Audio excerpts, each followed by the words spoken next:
নমস্কার, আপনারা সবাই কেমন আছেন? আশা করছি সবাই ভালো আছেন। দেখুন আমার একটা নতুন রেসিপি কুকার মাটন। দেখুন আলুটা আমি ভালো করে ভেজে নিয়েছি আগেই। তার মধ্যে গরম মসলা, জিরে, তেজপাতা আর একটা শুকনো লঙ্কা দিয়ে ভালো করে ভেজে নেব এটা।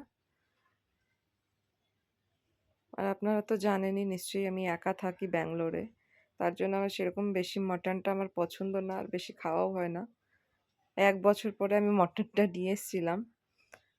দেখুন এর মধ্যে পেঁয়াজ দিয়ে দিয়েছি, ভালো করে পেঁয়াজটা ভেজে নেব আগে। গরম মশলা, এতে হচ্ছে জিরে, ধনে পাউডার, লাল মির্চি আর হচ্ছে একটু গরম মশলা পাউডার। দেখুন তার সঙ্গে দিয়ে দিচ্ছি আমি আদাটা দিলে ভালো মিক্স হয়ে যাবে। দেখুন সব দিয়ে ভালো করে মেখে নেব। আর আপনারা খুব বানাবেন, এটা বানালে খুবই ভালো লাগবে খেতে। আর এটার খুব সুন্দর টেস্ট হয়। এটা না যে টেস্টটা হবে না, যেটা আপনার কড়াইতে রান্না করবেন সেইভাবে সেম টেস্ট হবে আর খেতে খুব সুন্দর লাগবে। আর আমি অনেক দিন বেশি তো খাই না মাটন, আর মাটনটা আমার পছন্দও না। যার জন্য তবু ভাবলাম আপনাদের সঙ্গে শেয়ার করি মাটন রেসিপিটা। সবাই তো আলাদা আলাদাভাবে বানায়, আমি এটা বানিয়েছি আমার হিসাব মতন। দেখুন আর এক হাত দিয়ে ভিডিও বানাচ্ছিলাম, যার জন্য আমার সেরকম করে ভিডিওটা বানানো হয়নি।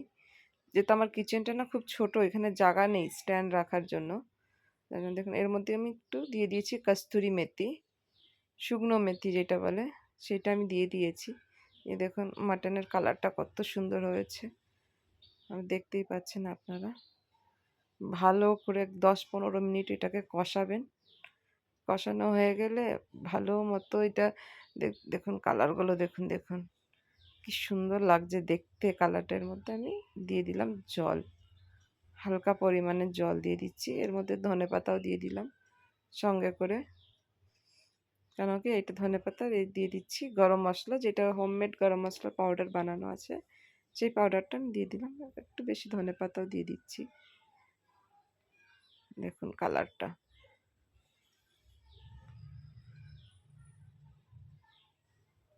আমি এটাতে 2 সিটি দিয়েছি।